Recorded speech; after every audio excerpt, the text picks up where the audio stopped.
Hey guys, this is Wraith, author of the gay vampire romance Everdark that you are about to listen to, performed by a multi-actor cast. The podcast would not be possible without her Grace Reed studio, which provides the excellent voice talent, and of course, the support of the Wraith Rain members who are subscribers to my site, wraithrain.com, which you will learn about down below and in the podcast. I hope you enjoy how the talented actors bring these vampires and their world of darkness, mystery, and eternal love to life. Now let's get down to it. Last time on Everdark, Celine drained Christian almost to death, and without being turned into a vampire, Christian will die. Damon offers Julian his own blood to give Julian strength to get Christian out of the Everdark and to a vampire in his world, but warns Julian that Damon's blood will kill him and not bring him back. Everdark, Episode 5, Abandoned. A drop of blood hung from Damon's bitten wrist. It was so dark red that it almost looked black. Time slowed as it fell down between Julian's parted lips. It landed on his tongue, thick and hot like warm honey. Julian had tasted his own blood before. It was all salt and copper, but Damon's blood was sweet, like melted dulce de leche ice cream.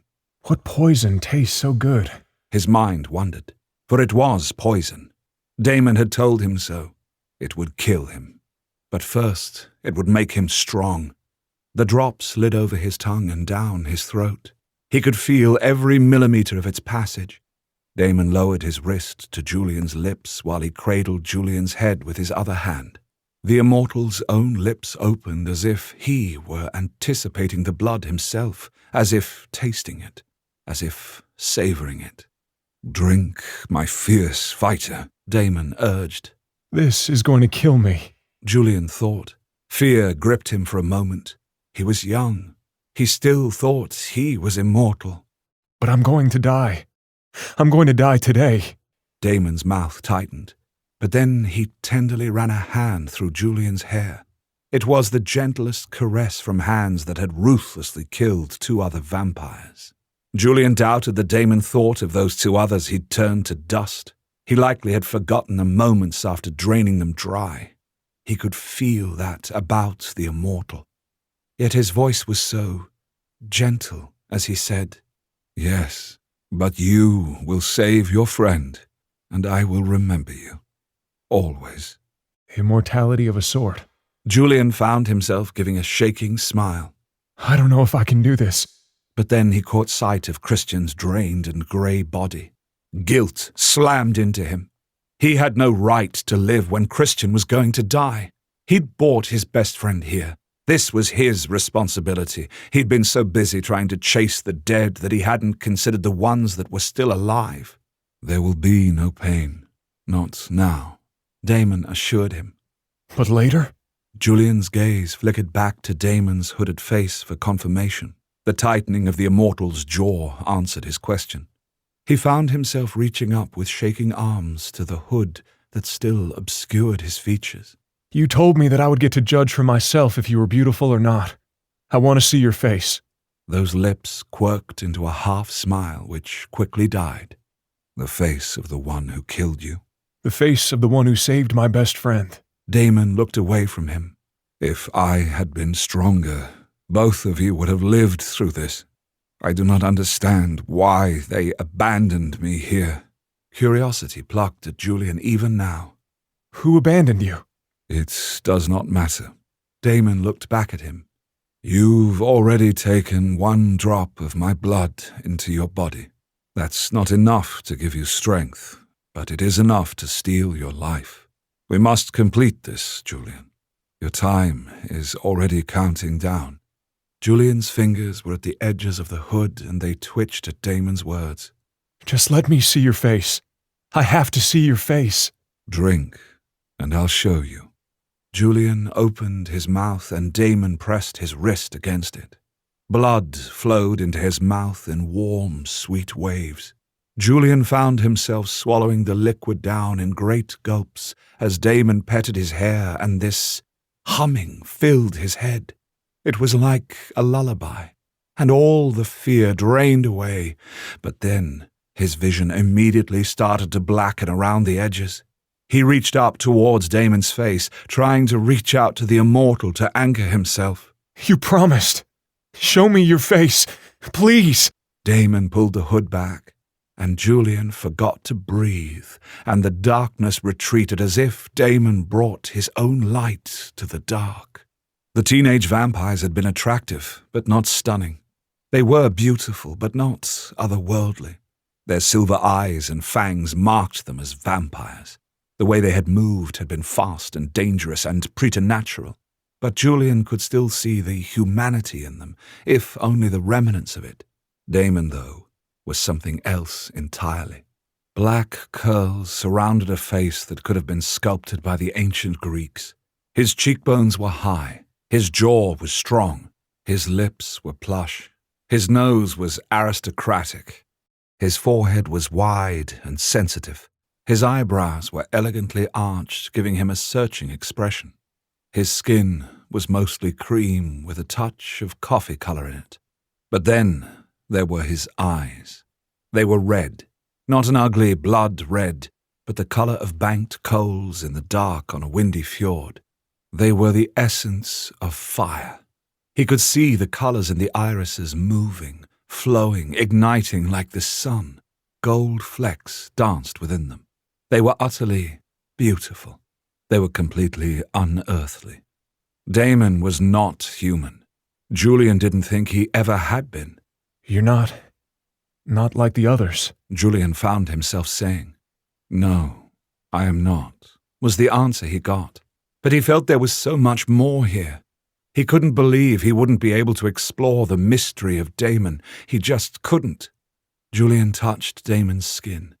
It was like living silk. The immortal tensed for a moment. Then he let Julian's fingers glide over his cheek, forehead, nose, lips, and chin. The darkness was returning. Julian felt the blood, Damon's immortal, inhuman blood, surging through his body. He imagined it entering his cells and going straight for his DNA and rewriting it, rewriting him. And it will kill me in the end. But what things I'll see before then. The blackness was pounding down on him now. All he could see were Damon's eyes, glowing like twin embers in the dark, like magma flowing slowly but sure towards the sea. What do you think, Julian? Am I beautiful? Damon's voice was teasing.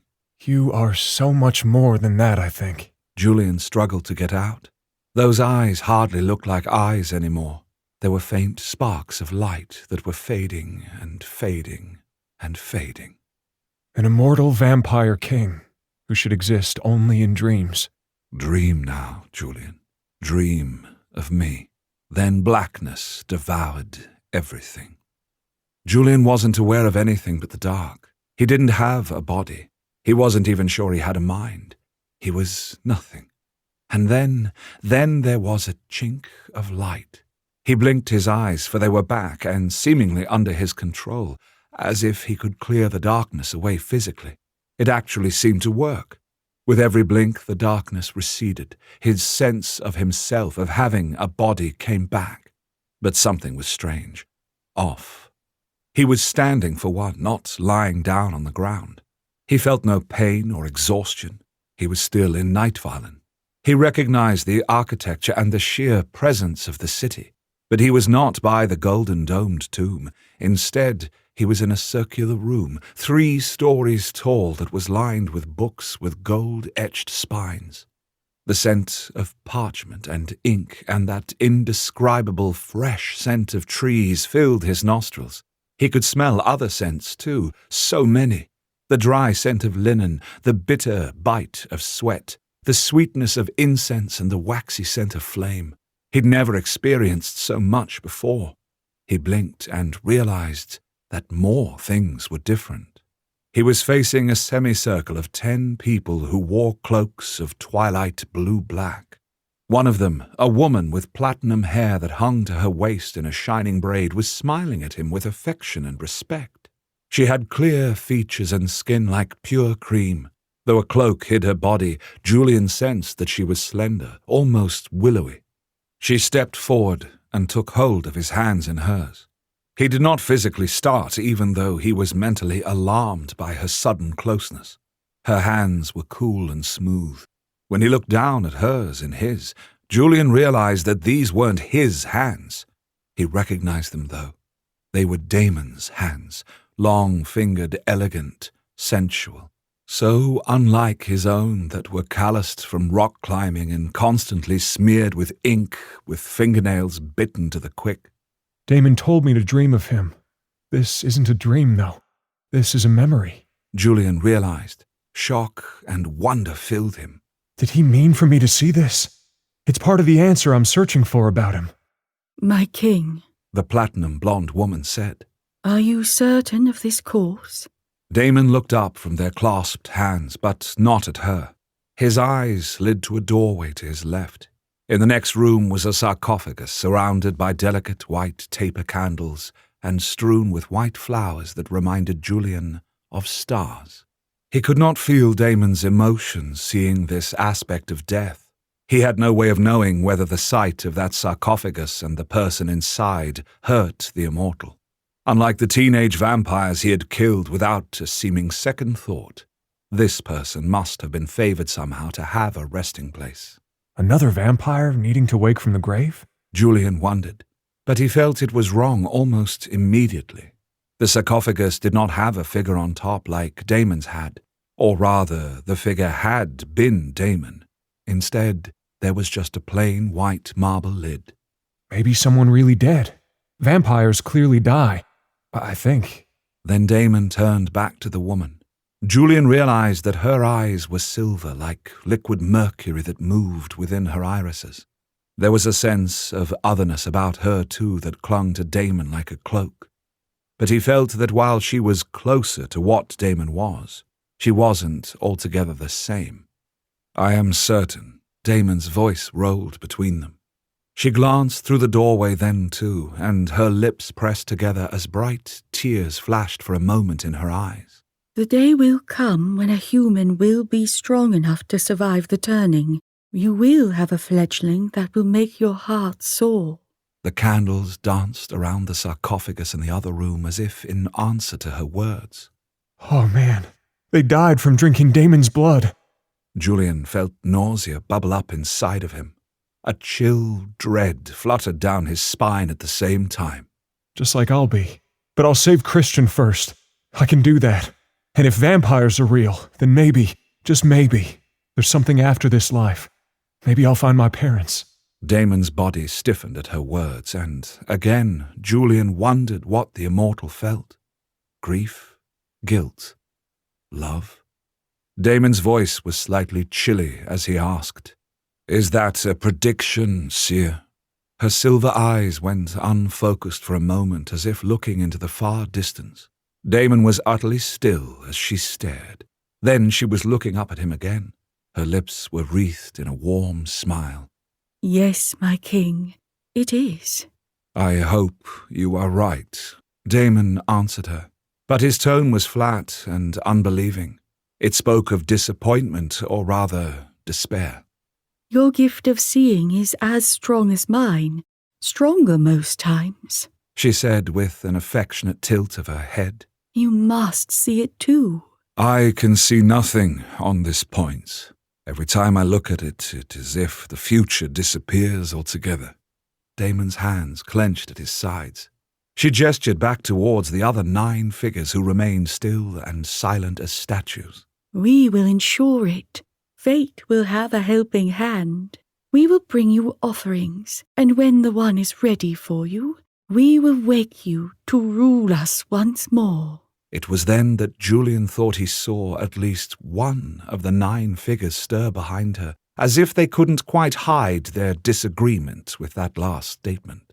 But Damon did not look up to see who it was that perhaps didn't want him to rule them, who was maybe eager to keep him sleeping forevermore. None of them were here to wake him. He was weak from not being fed. Julian realized. The offerings weren't made. What happened? Where are these 10? Did they decide they didn't want a king any longer?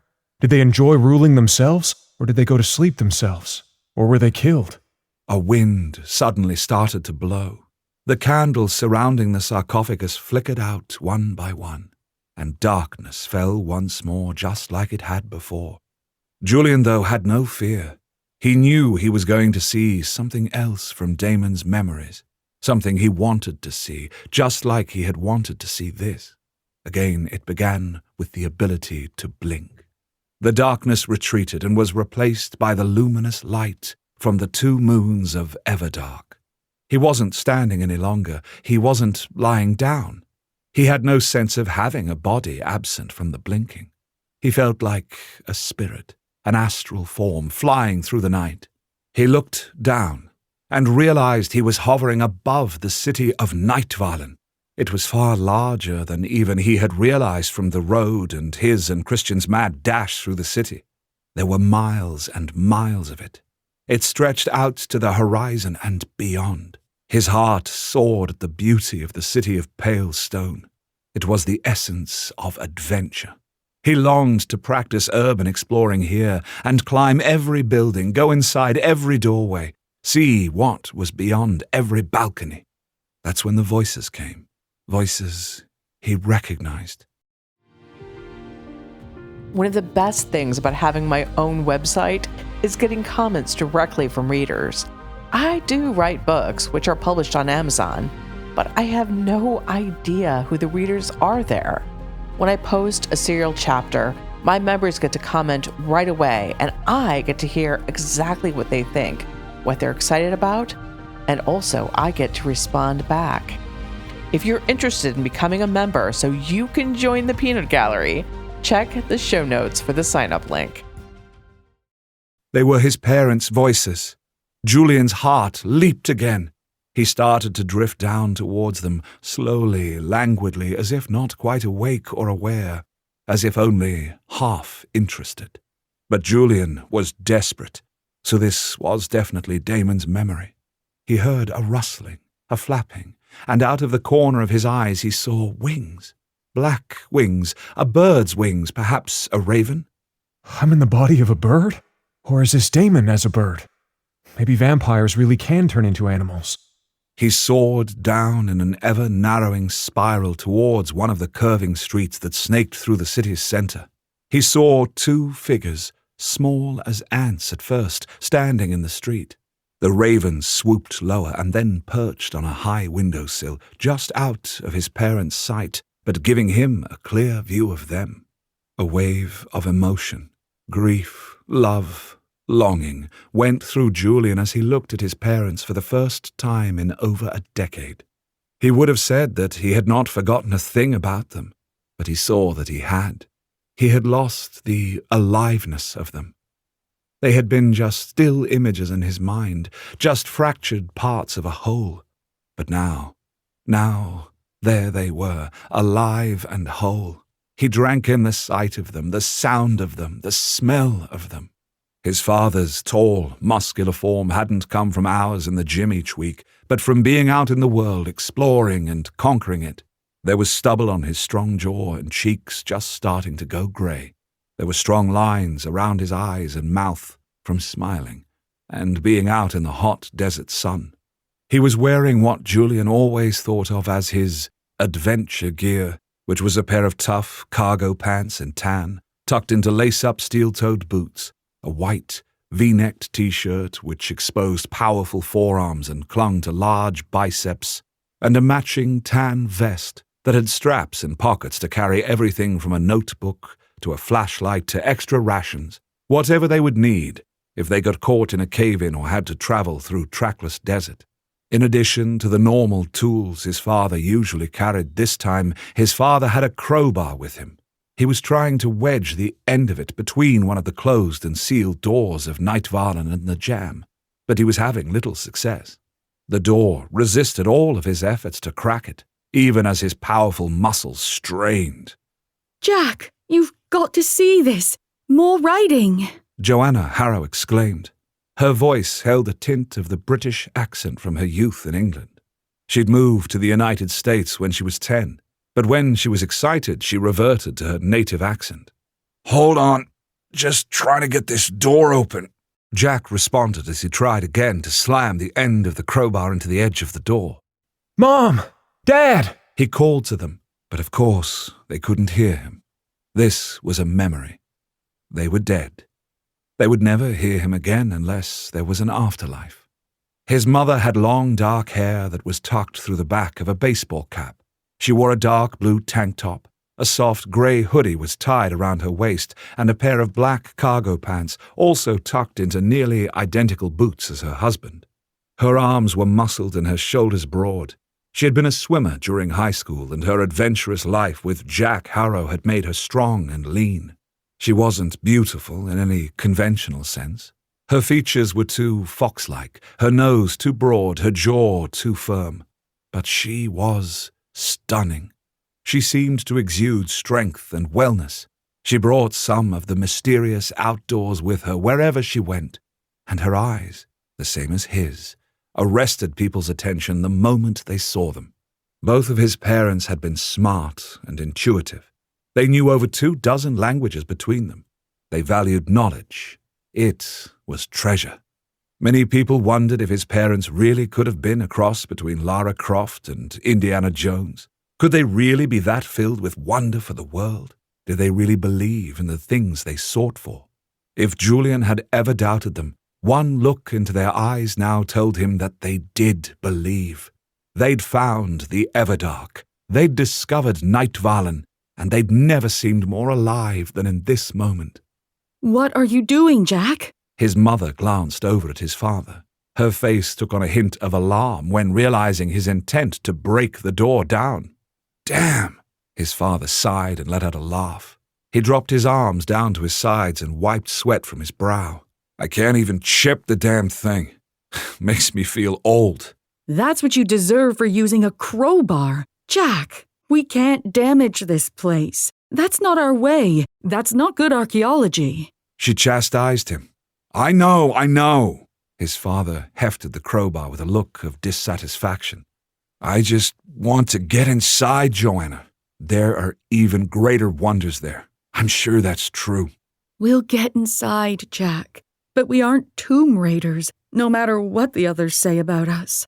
She shook her head and then turned her head to look at the wall she'd been studying before.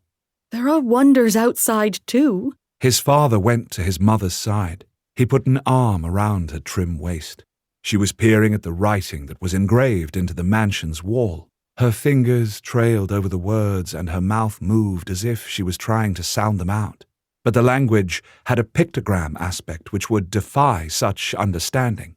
Yet the intensity on her face made Julian think that she almost could read it. His father was looking at her with intensity too, an intense love.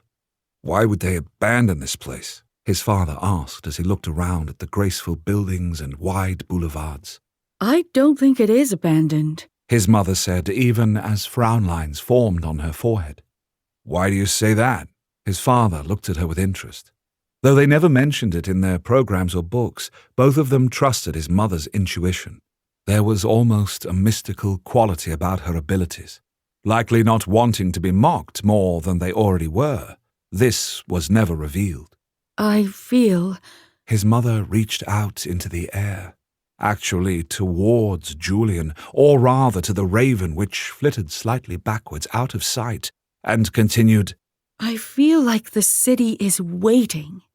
It's waiting to be woken up again. Notice there's no signs of age damage to the buildings, and the plants are just so perfect. His father looked at the pristine buildings. The edges of the stone were as sharp as if they had been freshly quarried the day before. There were no crumbling columns or collapsed roofs.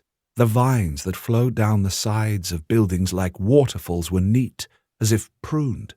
The flowers in the stone pots appeared tended.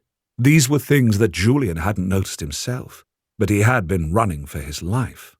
"I agree that this place looks as new as when it was built," his father answered.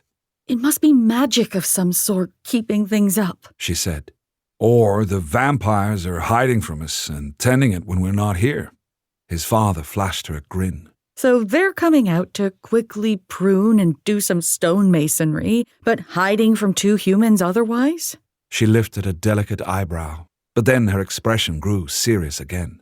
Assuming there are no vampires taking care of this city when we're not here, it must be magic. It feels like magic. Julian could almost hear Christian groaning at her use of that term. She turned in a circle, her hands drifting through the air. You wouldn't expend energy like this to keep a city pristine that you aren't coming back to. Good point. His father's handsome face turned thoughtful.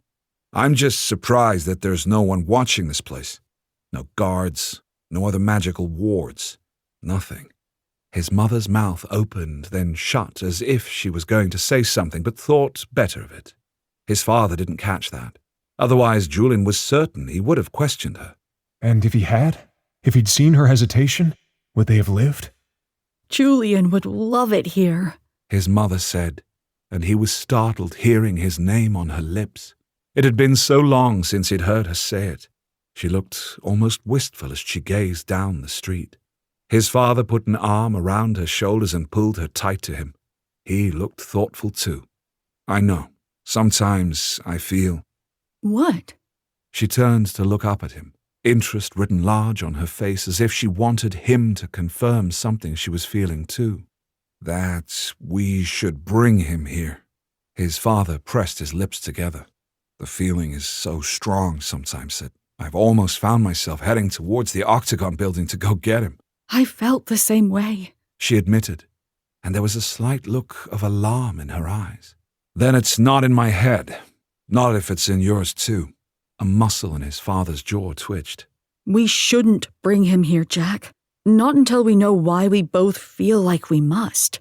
His mother's voice was firm. His father nodded. We shouldn't even tell him about it. We need to keep him safe. Julian will never come here until we're sure that there's nothing in this place that can harm him. She agreed. Her head suddenly jerked up towards where the raven was perched. One of her hands shot out and pointed at the bird. Look! There's something else alive in here other than us. It's a raven. His father breathed, but didn't sound completely certain. It can't be a raven, Jack. His mother's expression was a mixture of awe and terror. It has glowing red eyes. The wind blew again, and the bird that was and wasn't a raven rose up and began to fly away. Julian screamed for it to stop, to go back down, to let him see his parents again. But the bird wheeled into the sky, into the darkness, and Julian lost a body once more. He beat against the darkness this time, though. He fought it. He wanted to see his parents, damn it. Why did the memory have to end so abruptly? Why didn't Damon speak to them? Why? Why? And while he railed, the darkness began to break apart like a cloud skating past the moon. Except it wasn't a cloud that had been obscuring the moon's light. It was a flock of ravens. Hundreds of them, pouring down out of the night sky. Julian looked down and he saw that there was a pack of wolves. So many wolves streaming towards him just as the ravens were. The animals were all heading to one spot about 20 feet from him on a moonlit lawn. The wolves and the ravens collided and formed a ball of darkness. The darkness stood up and formed the shape of a man wearing a high-collared coat that fell to his ankles. The coat was so black, it was almost blue. Paired with it were black pants, black boots, but no shirt. It was Damon. His red eyes burned the night away, and though his lips did not move, Julian heard his voice clear as day. You survived. The vision cut off just as quickly as it came. Julian shot upwards. He was sitting up, gasping for air. His mouth tasted of metal and sweetness. He wrenched in one breath after another. His right hand went to his chest, and he could feel his heart battering inside of him like it wanted to get out. He touched his mouth with his other hand. His lips were clean. There was no sticky blood smeared over them. They felt soft and smooth as if scrubbed clean. Had he imagined the whole thing? Damon?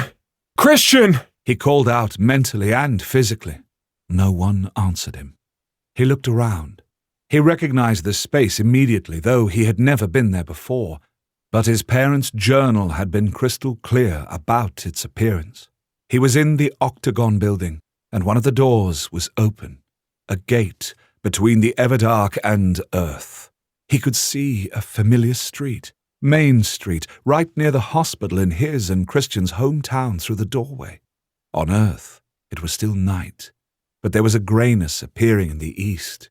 It would be dawn soon, and that thought filled him with dread, though he did not know why. The light burns. He blinked. He wasn't sure where that thought came from. Damon! He called again. He jerked his head to the right when he thought he heard a faint sigh. Christian was lying on his side facing Julian. He was still and deathly pale. Julian jumped to his side, literally jumped. Julian's limbs quivered, not from weakness, but from strength, energy, too much energy. He ignored it. He had to see if Christian was all right. Yet he knew he was not, but he also knew he was still alive. He could hear Christian's heart now, a slowing thump, thump, thump. The sound was almost mesmerizing. Julian pressed his ear to Christian's chest and found himself listening to it. Suddenly he could hear more than just his best friend's heart, but also the whoosh and shush of his blood. He swore he could almost trace the blood's path through Christian's still form. Sweat prickled on his scalp as he realized he was thirsty.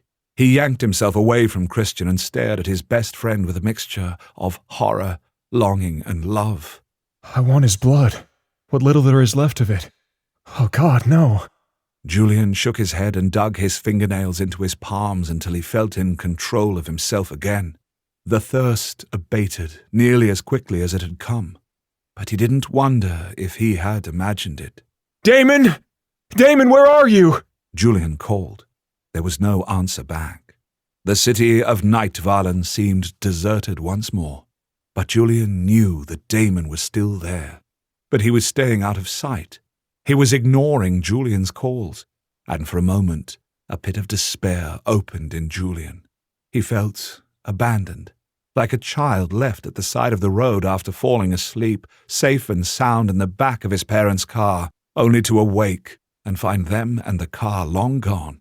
Betrayal clawed up Julian's throat. The image of the sarcophagus from the memory came to Julian then. He thinks I'm going to die like all the others he's tried to turn. He doesn't want to get attached to me. He doesn't want to care that I'm going to leave him. Julian realized. Those thoughts were leaden weights on his soul.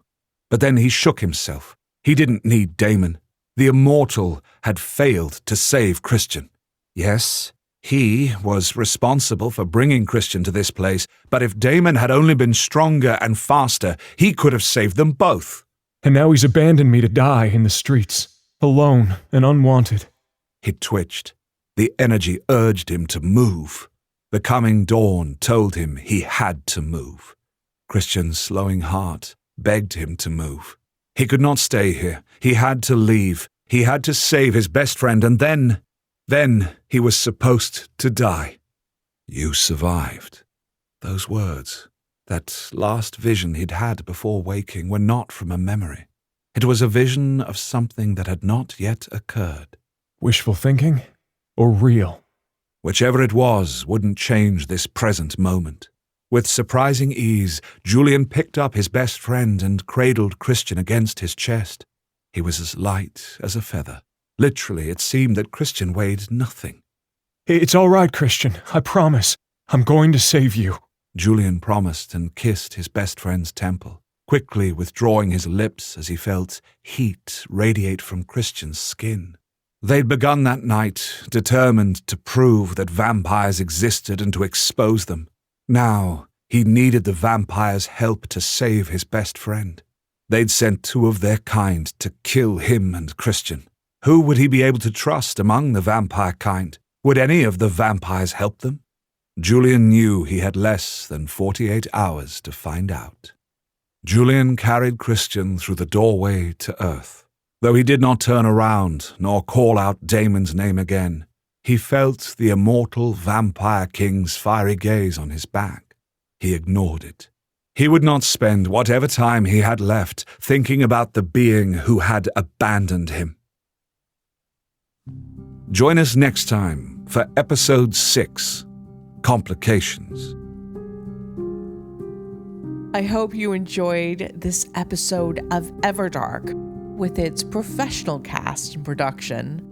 Having her Grace Reed studio bring this story to life is a dream come true for me.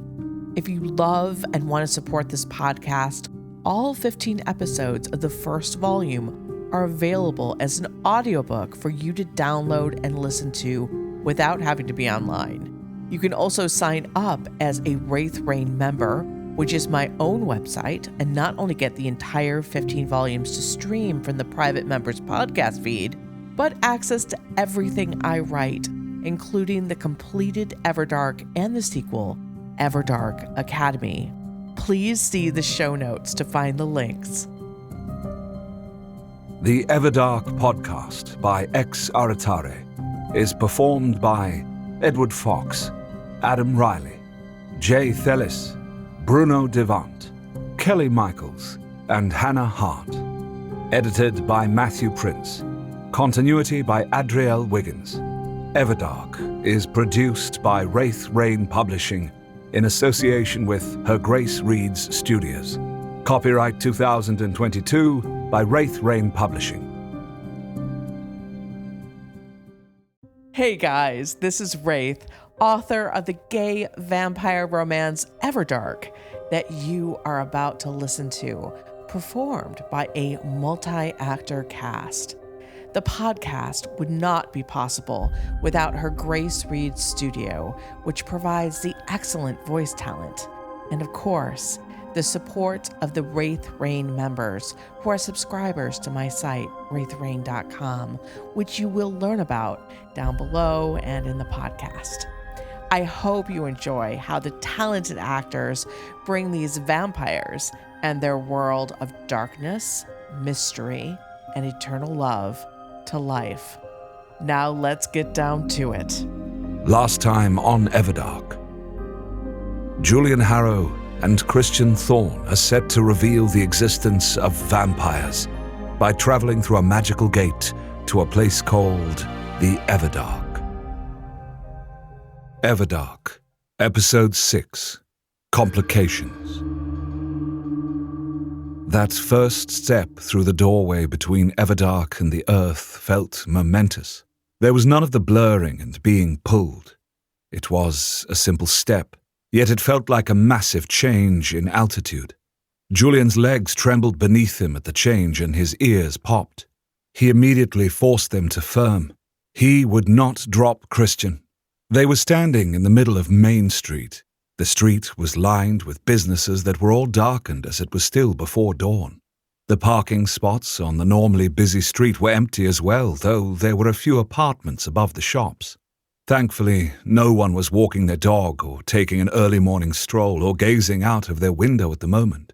It was completely deserted, and they were unobserved.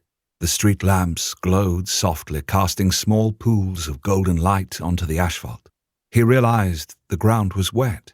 It must have rained while he and Christian were in Nightfallen. He turned back to look at the doorway to Everdark. He did not wish to, but there was something inside of him crying out, needing to see it once more. The doorway was still there, and he felt a rush of relief. He almost stepped back through it again. He wanted to go back. He felt like he was drawing away from the one thing, no, the one person he needed. Christian needs me. Damon is irrelevant. Anger flooded Julian. He did not need Damon. He'd just met the immortal, and Damon had more than disappointed him already in that short time. Not strong enough to save them. Too weak from lack of blood for too long. There was a whisper of his conscience that told him that Damon had done what he could to help them. He was not responsible for Julian or Christian being in the city in the first place. They had been trespassers after all. Trespassers of their own volition. Trespassers because Julian had to see the city that had taken his parents' lives. But he was still angry with Damon. This sense of betrayal ran deep and strong within him, even if it was illogical. He killed those other 2 vampires without regard. Julian reminded himself. Why should he care for me? Why would my death make a difference to him? Logically, it shouldn't. Damon had given him the strength to save Christian. What more did he owe Julian? Nothing. But still the sense of abandonment was there. As he stared into Nightvallen, he realized he was looking for Damon. He still had this belief that Damon would appear and what? The immortal had said he couldn't come to Earth. He had to stay in Nightvallen, at least for a time. So what could he offer? A goodbye? What good would that do? Julian's mouth pressed into a thin line. Damon did not appear to wave at him. The goodbye was not going to happen. And while he felt that there was still a mental connection between them, Damon was not talking. Just like Julian had firmed his legs before, he firmed his feelings. He didn't know how long he had left, but he had to use it wisely and for Christian's benefit. There was a breeze from the east that had the hair on the back of Julian's neck rising. He could almost feel the sun on his skin. He twisted his head around, and there was definitely a grayness cutting through the black of night. Maybe vampires really can't be in sunlight.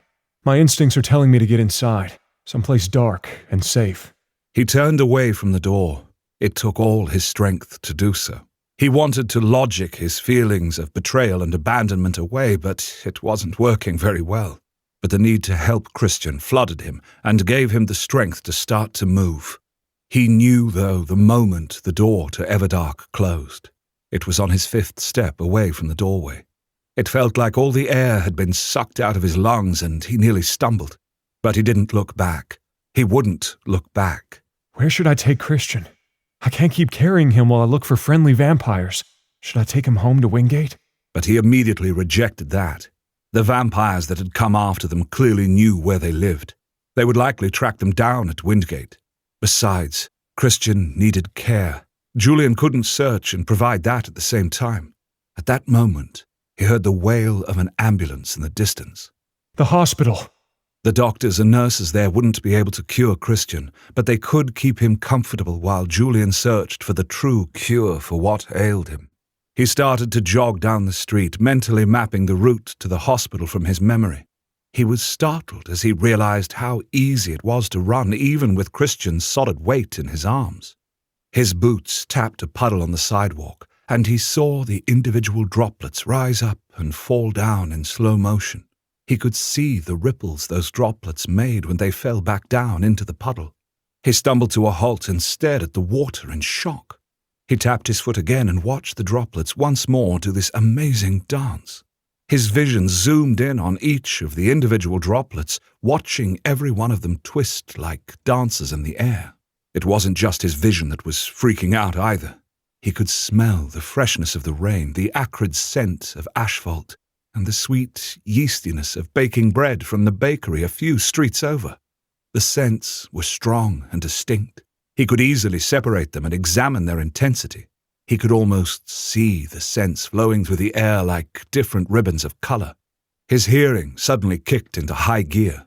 He heard the rush of traffic from the highway over a mile away, the creaking of the trees from the slight wind, and the gurgle of water going into the storm drain. He found himself listening more closely to subtle sounds. He jerked as he realized he could hear the soft breathing of people in the apartments above the businesses. He heard their snorts and sighs, the squeak of springs as sleeping people shifted in their beds, and the soft pad of cats' paws as pets went to their food bowls. This is how vampires experience the world. Julian realized. Awe rolled through him. It was as if the world had been on mute all his life, but now suddenly he was experiencing it all in stereo. He found himself turning slowly in a circle and just experiencing everything. He tried to draw in every scent, listen intently to every sound, see every glistening dewdrop, even the darkest corners of the street. But then the things he was seeing, hearing, and smelling started to grow too intense. He shut his eyes and gritted his teeth. He shook. He felt like his senses were nipping at him, cutting him. as the gurgle of water became as loud and clanging as a cymbal being crashed right next to his ear. The sense became overwhelming and seemed to want to fill him like a balloon. He curled forward over Christian and lowered himself down onto his haunches. He stayed there for long moments, rocking. Slowly, the sounds grew softer and dropped away to normal volume. The smells were not crawling inside of him. His vision stopped zeroing in on every single dust note. He breathed in and out, and the tension drained out of him. He realized that he was changing, turning. This turning would kill him. Damon had told him it would, but he almost hadn't believed it when he'd stepped out onto Main Street. He'd felt well, really good actually, but now he could believe it as he realized that his body and mind simply weren't capable of accepting all this input all the time. He cradled his best friend to his chest. He looked down at Christian's face, still grey, eyes still closed, and mouth twisted as if he was in pain. He had to get him to the hospital. Julian staggered to his feet and hurried on. The half-mile to the hospital was eaten up in moments. There was an ambulance pulled up under the portico for the ER, but it appeared that the patient had already been rushed into the hospital and was abandoned out front. But a doctor in the traditional white coat was standing outside. He was tapping a cigarette out of a pack and clearly was about to have a smoke break. He had steel-grey hair and a long, hawkish nose with steel-rimmed glasses perched on top of it that reminded Julian of a silver bird on a big trunk. The doctor caught sight of Julian and Christian crossing the parking lot. He tossed the freshly lit cigarette to the ground and raced towards them. "What happened?" The doctor's voice was sharp with authority. He's lost a lot of blood, Julian said, unsure how to describe what had happened to his best friend. And I think he might be poisoned with a vampire virus or poison or whatever the hell Celine injected him with. But I can't tell the doctor that. He just needed the hospital to keep him comfortable. "Come, bring him inside." The doctor, his name tag said Richard Stone, gestured for Julian to follow after him into the hospital.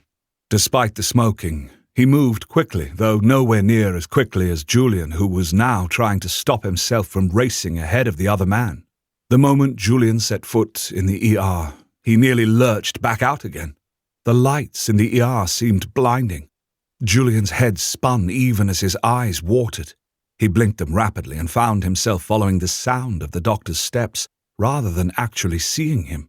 His vision finally cleared when they reached a bed. "Lay him down here." The doctor indicated the bed between two curtains. Julian tenderly and reluctantly laid Christian down on the bed. His best friend was half curled onto the white sheets, looking small and fragile. Julian took a step back so that Dr. Stone could examine him. The doctor's eyes, a dark grey, were fixed on Christian's neck, the place where Celine had sliced into his flesh with her fangs. She really had left the classic puncture marks of old-time vampire movies. But Julian had no fears that the good doctor would assume a real vampire had bitten his best friend. The wounds had stopped bleeding long ago, but there were still streaks of dried blood on his skin, and his shirt was also stained a dark red-brown. The doctor's clever fingers drew the collar of Christian's shirt down and studied the bite mark. Julian expected him to ask what had happened to cause this wound, but he didn't. Instead, the doctor's eyes were fixed on Julian. They flickered over his face, and when he looked into Julian's eyes, his own widened. He saw something wrong in Julian. "Did you do this?" The doctor's voice was soft but insistent. "What?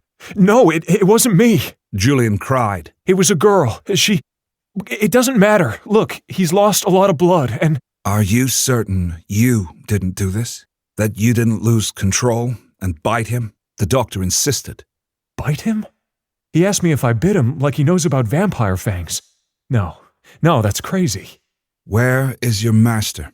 The doctor continued to stare at him with an intensity that almost had Julian squirming, though he was not lying. "My master?" Julian boggled. "Damon," his mind whispered, but he refused to believe that a doctor was asking him that. At that moment, a nurse hurried over to them wearing powder blue scrubs. Her dark brown skin seemed to glow with a golden luster under the lights that were too bright.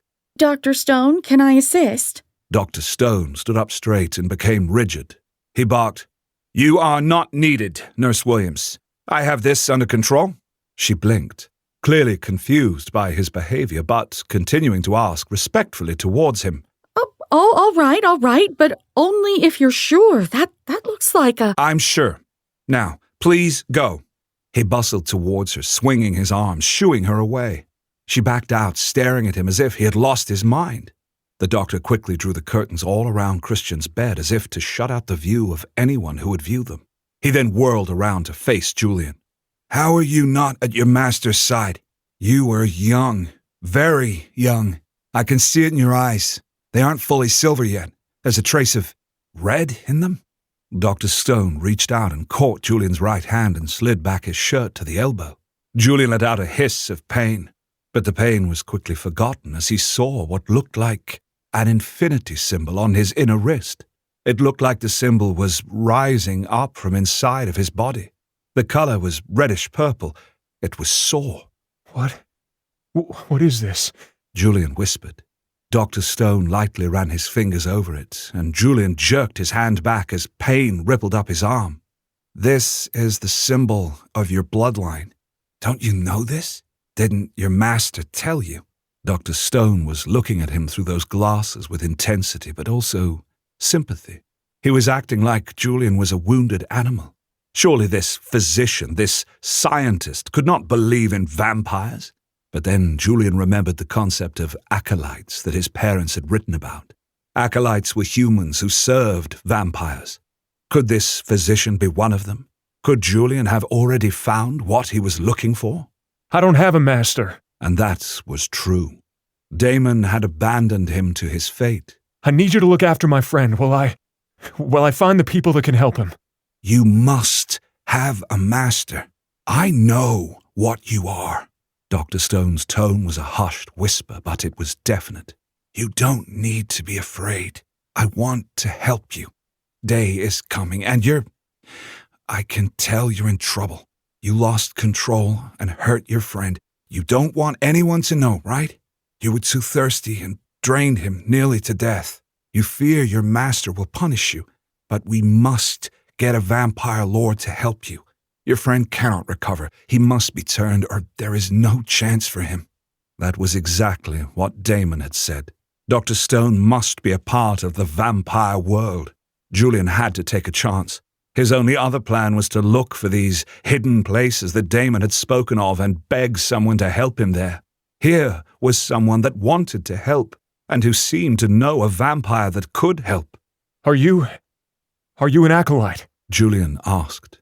"I am." Dr. Stone fished out a necklace from underneath his shirt. There was an amulet with 2 rings welded together in silver. The workmanship was exquisitely fine. "I serve Lord Balthazar Ravenscroft of the Iros bloodline. I've never seen an infinity symbol before. What bloodline are you?" Julian stiffened and took a step back, all his relief turning to alarm. Do you like gay retellings of fairy tales? If so, you might like my book series, Cursed. Cursed is a 3-book, elaborate retelling of Beauty and the Beast that takes place in modern times, except with tiger shifters, a secluded mansion, and lots of margaritas in the summertime. It's fluffy, escapist reading, and the entire series is on Amazon. Link is in the notes below. "Did you say Balthazar?" The teenage vampires had said that a Balthazar had sent them. He doubted that name was common even among vampires. That meant that this Balthazar Dr. Stone served was one of the vampires that wanted to kill him and Christian. Ice trickled down his spine. Of all the people that he would run into would be an acolyte of the vampire trying to kill him. Dr. Stone seemingly misread his alarm. "I know that Lord Balthazar has been exiled from Everdark, but that only makes him more understanding of mistakes. He will help you. He will fix this, if it can be fixed." "No, I think I need to go elsewhere." Julian edged over to Christian's bedside. He needed to scoop his best friend up and get him out of there. Dr. Stone held up his hands and stepped towards Julian. Your friend will die. He is in the best place possible. I can have him taken to— No!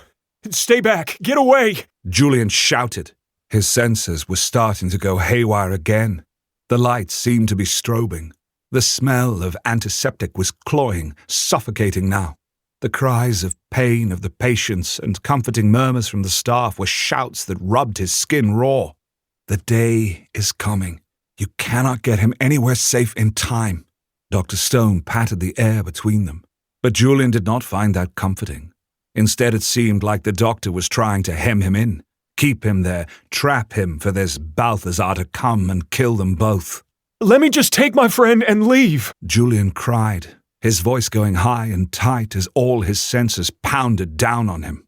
The curtain was yanked open and a security guard appeared in the opening. He was around 50, but fit and lean. A gun was on his hip. He was scowling. Dr. Stone, are you all right? I'm fine. This young man is just— I'm taking my friend. You can't make us stay here. Julian cried. Panic lit up in Julian's chest even more than before. The pulling back of the curtain had revealed more than just the security officer, but also the sky outside of the hospital. The sun was rising. Absolute, unreasoning fear gripped him. He had to get to darkness. He had to go. This young man must not be moved. Dr. Stone pointed to Christian. His friend here is just very upset right now. I will handle it. But the security officer was reading the situation differently than Dr. Stone. His hand went to the butt of his gun. I think you need to come with me, son. You need to calm down. Not without Christian. Julian growled. Christian is staying here. The security guard growled back. But we're gonna have a talk away from here so the doctor can do his work. No! Julian's senses flared again. Everything in the room had an aura that kept expanding. A terrible headache speared through his mind at the same moment, and Julian grabbed his head. Oh, God! It hurts! Come on, son, let's— The security officer grabbed his arm and started to pull him away from Christian. Julian was pulled a few feet before he resisted. He meant to simply push the security officer away from him, just a gentle shove. His right hand shot out, and he didn't even think he made contact with the security officer's chest, but suddenly the man was flying through the air. He grasped hold of the curtains as he flew back and ripped it off as he went. There was a rattle of metal as the rings of the curtain pinged off of the metal rail. The security officer landed 20 feet away on his back. He lay there, stunned. Oh my God. Oh my fucking God. I did that. I threw him across the room and I don't even know if I touched him. Now with the curtain gone, everyone could see them and everyone was looking. People were frozen. Whatever they had been doing, they simply stopped to stare. Mouths hung open in shock and fear. This stillness held for what seemed like years, but was only a moment. Then everyone was moving. Some were rushing away, others were going to the downed officer, but most were coming towards Julian. They were going to imprison him. His gaze darted to the sky. Dawn. He had to go. He spun towards Christian, but Dr. Stone had wheeled Christian away from him on the bed. He was halfway across the ER. There was no way that Julian could get to him without a fight, and no way to finish this fight without hurting someone, and no time to do it without the sun rising and imprisoning him in the hospital. He had to go. He had to leave. His best friend, instead of being safe at the hospital, had been handed over to their enemies there. With a cry of frustration, Julian turned and dashed out of the ER. He would get Christian back. He would save his friend. He would find a way to fix this. But for now, he needed to find darkness. Lord Balthazar Ravenscroft was preparing to rest in his subterranean bedroom in Ravenscroft Manor. He was wearing a robe of yellow silk that flowed to his feet without anything underneath. The silk felt pleasingly cool against his bare skin. He was standing at the base of the massive 4-poster bed that was hung with dark blue curtains. The whole room was shades of blue, indigo, twilight, except for the floor that was a deep mahogany. It was a restful place. There was no fledgling or human in his bed that night. Whenever he caught one of Julian and Christian's videos, He found himself spoiled for the thought of anyone else but the pouty-lipped young man. He had thought to hear from Heath and Celine about the boys' adventures finding Everdark that night, but they had not returned to the manor, nor had they called, though if they were still in the Everdark the cellular technology would not work.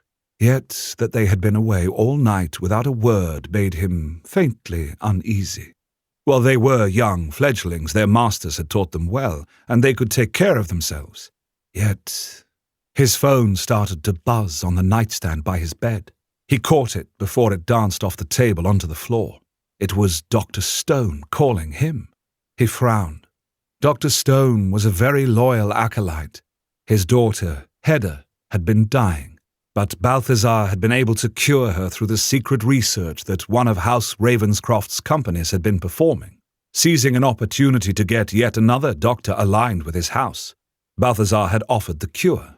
Now Richard Stone would do anything for him, but that also included not bothering him, especially just as he was about to go to sleep. So for him to be calling, Balthazar's uneasiness grew. "Doctor, what can I do for you?" Balthazar's voice was clipped, just in case this was a foolish phone call. Dr. Stone's voice was low. He was obviously whispering, though to a vampire his voice was easy to hear. "Lord Ravenscroft, I have a situation here, one that I know you will be interested in." "What?" Balthazar held himself still. "Those two boys, Julian and Christian, the ones that you follow online." "What about them?" His voice was sharp. "I didn't recognize them at first. When they came into the hospital tonight, they were injured." Balthazar's voice rose. "Why else would they come to the hospital?" "Christian was drained, nearly dry. The poison is in his body. It's already eating him away," the doctor explained. Balthazar clutched the front of his robe with his free hand. He ripped the silk but didn't notice. "And Julian? He's been turned. Or rather, he's turning. Not fully there yet," Dr. Stone explained. Who turned him?" Balthazar hissed. Territoriality flared in his chest. This was his territory. The boys were his potential fledglings. Who would dare take them from him? "He wouldn't say. He didn't even seem to understand what I was asking him. And I couldn't believe that a master would let someone that young out. I didn't even recognize the tattoo." "What symbol was it?" he interrupted. He couldn't believe any of this either. An infinity symbol. Time seemed to stop at that moment. Balthazar was as still as a statue.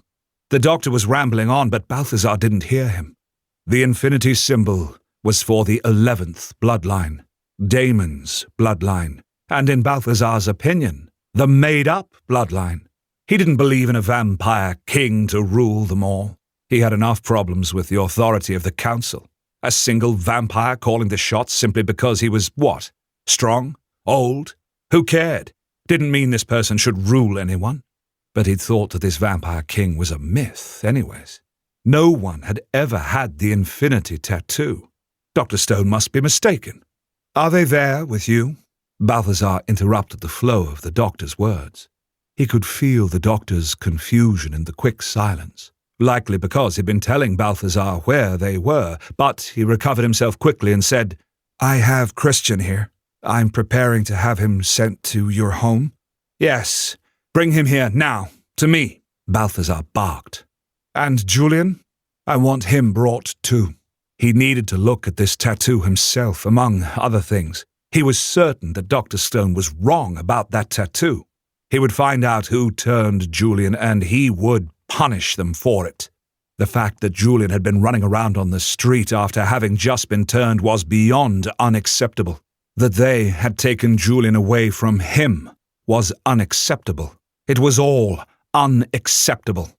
"I wish I could, but he ran away. I could only shield Christian," Dr. Stone said regretfully. Balthazar pinched the top of his nose. He flared his nostrils. Dr. Stone had gone very quiet. "Understood, Doctor. I am certain you did your best." The doctor let out a relieved breath. "I am very worried about Julian. He seemed almost wild. He threw a guard across the room. I will take care of it. Just get Christian here as quickly as possible. If Julian shows up again, I will contact you right away." Dr. Stone finished his sentence. "Good. See you soon, Doctor." He broke the line without waiting to hear the doctor's response. He was already storming out of his bedroom. He threw open the door and called for Arceus at the top of his lungs. He could have whispered the confessor's name and Arceus would have heard him, but his nerves were strung taut as he strode down the hallway. They had to find Julian now. Arceus popped out of a doorway ahead of him. He was still wearing his confessor robes, which was unusual at this hour. He should have been changed for rest. And why was he coming out of Elena's rooms? Elena is Heath's mistress. Perhaps Heath had returned. He knew that neither Heath nor Celine were old enough to turn others yet, so there was no chance that they had turned Julian. Also, he'd ordered them just to observe, so they shouldn't have touched Christian, let alone drained him to near death. Arceus's bearded face was grim. He grasped Balthazar's shoulders in an iron grip. "Elena fell unconscious. I have her in bed, but she is feverish." "What? Why? Have you called a healer?" He pushed past Arceus so he could look in at the vampire who had supported him and gone with him into exile after he had killed their master, Roan Tithe. Now she was lying on her bed, head thrashing from side to side. Vampires did not get ill in the human sense. There was little to nothing that blood couldn't fix. Becoming unconscious and feverish was extremely rare. He had only seen it happen once, when a master had lost a fledgling. "I'm not sure what's wrong. Samantha is in the country," Arceus said, referring to the healer. "She will be able to return this evening. I just went to see Elena to find out if she'd heard from Heath. I'd already tried to find Timothy to ask about Celine, but he's not in his room or on the grounds." Arceus said with a frown forming like a thundercloud on his brow. "I found Elena on the floor." Timothy was Celine's master. Where was he? While he had not required Elena or Timothy to remain at the house that night, he had expected them to make themselves available to Balthazar, as it was their fledglings he had entrusted with this delicate task. Now he wondered if he had made a terrible mistake 2 times over. "I do not understand Timothy leaving like this," Arceus said, articulating his concerns. "Surely he would stay here for Celine's return." Balthazar saw Ridley over Arceus's broad shoulder racing down the hallway. Her short dark hair was standing on end, and she wore a pair of black boy shorts and a cut-off t-shirt. She had clearly already been asleep, but had woken sensing her mistress's distress and was coming to Elena's side. "Ridley!" Balthazar stepped in front of her. She nearly barreled into him as she was so intent on getting to her mistress, but he grabbed her gently. "Ridley, did you hear anything from Elena?" He meant through the mental bond that Eiros masters and mistresses and fledglings have. Her silver eyes were huge in her head and filled with tears as she burst out, "Heath is dead! His second death took him from us!" Balthazar let her go as his hands seemed to go numb. Arceus began to murmur the vampire prayer for the dying. His friend's eyes were shut, his hands were pressed together, and he was rocking forward and back. Balthazar, in contrast, was still as stone. He put together what he knew. Christian and Julian had been going to the location of a doorway to an unknown Everdark city. This was the same city that Julian's parents had been killed for, allegedly finding and attempting to reveal to the world. The irony was that the city itself had yet to be found by vampires, or rather, rediscovered. Christian was now near death. Julian was turned with the tattoo of the 11th bloodline on his wrist. Heath was dead. Elena was stricken down. Celine and Timothy were missing. What did this all mean? He didn't know those answers, but he did know one thing. He looked at Arceus and said, "My friend, we have a problem. A very large problem." Join us next time for Episode 7, Disorder. I hope you enjoyed this episode of Everdark with its professional cast and production. Having her Grace Reed studio bring this story to life is a dream come true for me. If you love and want to support this podcast, all 15 episodes of the first volume are available as an audiobook for you to download and listen to without having to be online. You can also sign up as a Wraith Rain member, which is my own website, and not only get the entire 15 volumes to stream from the private members podcast feed, but access to everything I write, including the completed Everdark and the sequel, Everdark Academy. Please see the show notes to find the links. The Everdark podcast by Ex Aritare is performed by Edward Fox, Adam Riley, Jay Thellis, Bruno Devant, Kelly Michaels, and Hannah Hart. Edited by Matthew Prince. Continuity by Adriel Wiggins.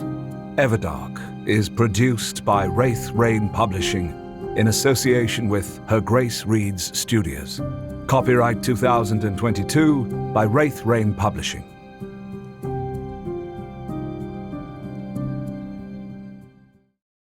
Hey guys, this is Wraith, author of the gay vampire romance Everdark that you are about to listen to, performed by a multi-actor cast. The podcast would not be possible without Her Grace Reads Studio, which provides the excellent voice talent, and of course, the support of the Wraith Rain members who are subscribers to my site, wraithrain.com, which you will learn about down below and in the podcast. I hope you enjoy how the talented actors bring these vampires and their world of darkness, mystery, and eternal love to life. Now let's get down to it. Last time on Everdark, Julian took Christian to a hospital, but ended up losing him to the sun. Lord Balthazar Ravenscroft learns that not only did his plans to simply watch the boys go south, but Heath received his second death, and Celine and her master Timothy are missing. Everdark, Episode 7, Disorder. Vampire Preceptor Camon Losus stared down at the pathetic, sweating Timothy Lane, who was on his knees before him. Camon's red silk robes, the robes of his office, the robes that connected him to all past preceptors, rustled around him, even though he sat perfectly still, hands resting lightly on the carved stone armrests of the throne of the Order. The robes were stitched from material that had been found in a chest in the spire. They had properties that few could understand, and none could replicate. They adjusted to the size of the wearer. They could stop a knife or a bullet, and some said that they could lead a preceptor to the right answers if he or she could interpret the slight movements the silk made. He could attest to the first two, but not the third. Not that Camon had ever believed he was not acting in the right. Not even now when things appeared to be unraveling before his very eyes. Lost contact immediately upon them entering the city, Timothy was explaining. Sweat, fat, glistening beads ran down his face. Vampires did not sweat normally, but the loss of his fledgling could explain that, as well as the pasty white of Timothy's complexion. It had been a long time since a fledgling had died in the vampire world. The secrecy with which they shielded their actions now, and the power that they wielded in the human world ensured that. So Timothy was one of the few to have experienced it in centuries. But his failure might cause many others to experience that same fate. They were not to go into the city. Camon's voice was low, almost agreeable, even though he wanted to reach down and grab Timothy by his sweaty neck and shake him. The risks? I know. I don't know why she went there, other than sheer panic that the boys had gotten in, Timothy answered. Timothy had a prominent Adam's apple that made him seem almost turkeyish. It bobbed up and down as he swallowed convulsively. He was afraid, though Camon had given him no reason to be. No outward reason in any case. What did she say to you last? Camon made a graceful movement with one hand. The silk fluttered even though there was no wind at the moment. Her last communication with me was that Christian and Julian had gained access to the city and that she was going in after them. I told her not to. I ordered her not to, but over a cell phone. The gift does not always work, not even on a fledgling. Timothy was almost bleating now. From a turkey to a sheep. Camon thought angrily. What other barnyard animal will he remind me of next? A mouse? For it isn't the Iros gift that does not work over cell phones. It is simply that Timothy isn't powerful enough to command other than in person, and likely when the individual stares into his eyes. Please, continue. What happened next? Camon asked, almost gently, which placated the turkey sheep mouse. Timothy smoothed his hands down his sweater vest. The man wore a sweater vest, which likely explained why he had never been assumed to do something as daring as spying, and answered, "As soon as she entered the Everdark, I could still sense her, almost like one can see a light bobbing far out at sea on a moonless night. But all contact through cell was gone, even if she had been able to respond." You need cell towers. Camon found himself gritting out. Timothy's mouth opened and shut as he blinked stupidly at Camon. The preceptor enunciated each word carefully as he explained. In order to get a signal, you need cell towers. There are none in the Everdark, and I do not believe there are any plans for alternate universe communications. More blinking. Had Timothy always been so dumb? Had Camon simply missed the man's extreme ineptitude all this time? It looked like it now. It appeared that he had desperately relied upon a man to do the most dangerous, delicate of tasks when, if he'd had options, he wouldn't have trusted Timothy to cross the street without incident. House Ravenscroft is dregs. What am I expecting? Quite. I've been on Earth for so long that I forgot. Timothy gave a thin laugh that died quickly. He cleared his throat and, without prompting this time, continued, I felt the loss of her second life soon after that. Timothy shuddered. A full body shudder. One brief cry. A spark in the darkness and then nothing. He then pulled himself upright as he added, I nearly passed out from the pain, but I held fast to my faith and came here to you. You rabbited here because you were certain you were going to be gutted by Balthazar, you vile little worm. Camon thought. Yes, you came here, breaking your cover as my spy in House Ravenscroft. Camon remarked lightly, even though there was nothing light in his feelings about this at all. Really, Timothy had just lost whatever usefulness he'd had the moment he'd stepped foot into the Everdark. He'd given him a pass for emergencies only. Now he was sincerely regretting that. There was no hiding it. Timothy's silver eyes flickered wildly over his face, trying to read emotions that Camon would never reveal. But if Timothy tried to read his mind, but he didn't. There was none of that light brush of thoughts that occurred when an Iros used their foul gift. But of course, there would not be. Timothy was a true believer, and he would never use his gift against the preceptor of the Order, no matter how foolish it was not to. Timothy continued on. Heath may have communicated with Elena before he experienced his second death. Balthazar would have questioned me, and he would have known the truth. So, you see, I had no choice, and I knew that you would need to know this information immediately. Timothy ran a shaking hand through his lank brown hair. He had a widow's peak that was accentuated each time he did this. He was turned just over a century ago when standards for beauty were lax. The man had no real skills either, considering he couldn't undertake a simple act like keeping 2 human boys out of the Everdark.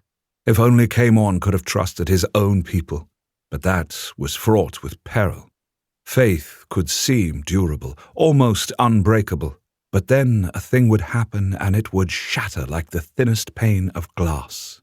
He feared the latter would occur once Damon returned to the vampire world.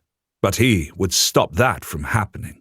Celine was to have stopped them from getting into the Everdark altogether. I do not understand how she failed in this task. Camon murmured. He did not allow his voice nor his body to show the flash of rage that went through him. He should have instructed Timothy more thoroughly. He and Celine were of the Iros bloodline. That meant they were notoriously lazy, trusting in their mind control to get them out of trouble in every situation, when a simple backup plan would have made all the difference in the world. Balthazar sent Heath with her, Timothy explained, and there was a touch of whine to his voice. She had to behave as if she was following his orders and not mine. You mean mine? Camon's silver eyes narrowed. No, I mean, yes, yours. Your orders. She was so eager to prove herself to you. Timothy's voice fell off, and he looked wretched for a moment. Evidently, he had cared for her. It was rare for a weak vampire like Timothy to be able to spread the gift of vampirism, but he had once, in any event. I see. So Balthazar had some inkling that you were working for someone else. Camon did not acknowledge the erstwhile Celine's ambitions to please him.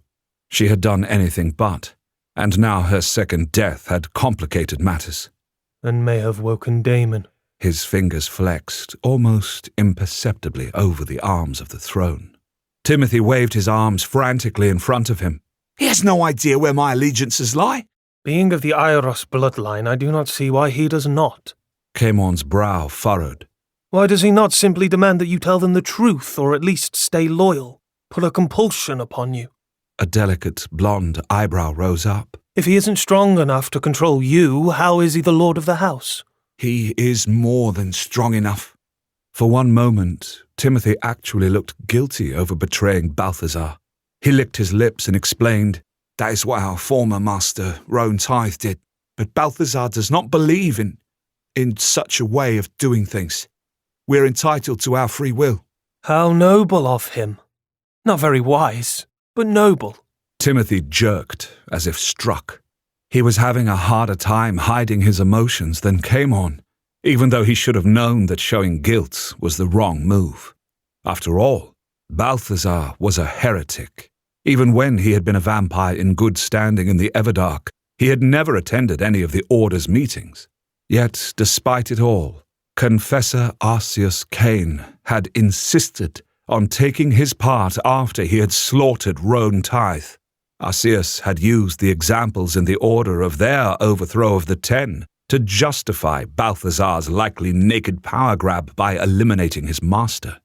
Yes, there were more than rumors about the abuse going on in House Tithe, but there were costs to immortality. Sadistic masters like Roan Tithe were among them. Is there anything else you can tell me? Camon asked, his voice showing some weariness. No, nothing more yet, Timothy quickly said. And nothing more ever after, right, Timothy? Camon rose up from the throne. The red silks were whispering to him, drawing him towards the still kneeling figure. After all, you are back in the Everdark now, and your ability to spy on House Ravenscroft is nil. Even going back to Earth is probably out of the question. Balthazar would find you and take away your free will, wouldn't he? He'd make you tell him everything about this and us. Yes, he would. He's quite fond of Christian and Julian. I think he'd be cross, Timothy answered. Cross? Camon's lips twitched in the first smile of that encounter. Yes, I imagine he would be. So you can't go back. Timothy was opening and closing his mouth rather like a fish without saying anything again. Camon put a hand on his head, feathering his fingers through the sweaty hair so that he had as much contact with Timothy's skin as possible. Timothy thought it was a benediction. He'd likely never seen a Callie bloodline vampire gift. Few Callie ever left the Everdark. I can stay, Timothy gasped. A smile was dawning on his face, a hope that he had not quite allowed himself to have. My exile is done? I can stay in Everdark? Yes, Timothy. You can stay here for the rest of your second life. Camon smiled more broadly down at him, and then took his soul. Why do I write serially? It's my personality. I love cliffhangers. I love the roller coaster of having each chapter be action-packed and end on a high note. And I love the peanut gallery in the form of my members.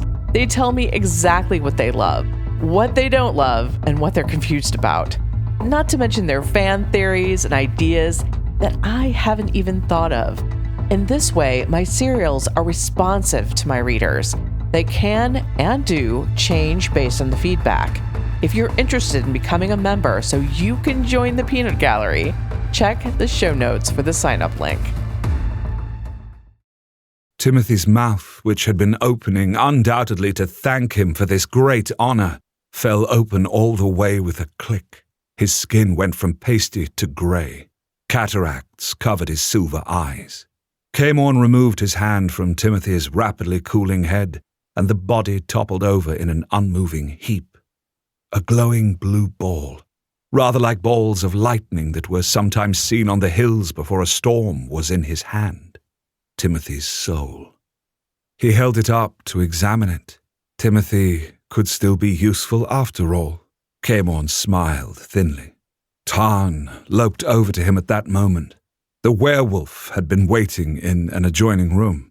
Camorn normally had him and his twin brother Farun flank the throne, but Timothy would have been frightened into silence like the rabbit he was, as they stood over 7 feet tall in their half-man, half-wolf shape. Another farm animal. Camorn let out a sharp laugh, which had Tarn staring at him out of dark brown eyes. It's nothing. In his clawed hand, he offered a glass globe to Camorn, who sent Timothy's spirit within the delicate glass ball. It almost looked like a Christmas tree ball. Tarn sniffed it. That's not to eat, Tarn. Camorn reached out and rubbed one of the furry ears. Tarn growled, his lips writhing back from huge teeth 2 inches long that could slice through flesh like it were butter. But Camorn continued to pet him with no concern. Tarn endured it finally, stopping growling, and even lowering his shaggy head to give Camorn better access. He and his twin, Farun, were enslaved to Camorn. He had tied their spirits into their wolf forms, and tied those forms to himself. They had to obey him, or their souls would be like Timothy's, in a nice little glass globe. Put it away for me, and you and Farun can go hunting. Camorn gave the werewolf a final pat. Their fur was really surprisingly soft and agreeable to touch. He'd actually had both brothers sleep with him. His naked skin brushing against their huge furry bodies was a pleasure not to be denied. Tarn let out a low chuff. During hunting they could pretend they were free. Besides, the endless forests of Everdark were filled with challenging prey and predators. Tarn turned and loped from the room. Camorn heard his high-pitched howl, signaling his brother that it was time to hunt.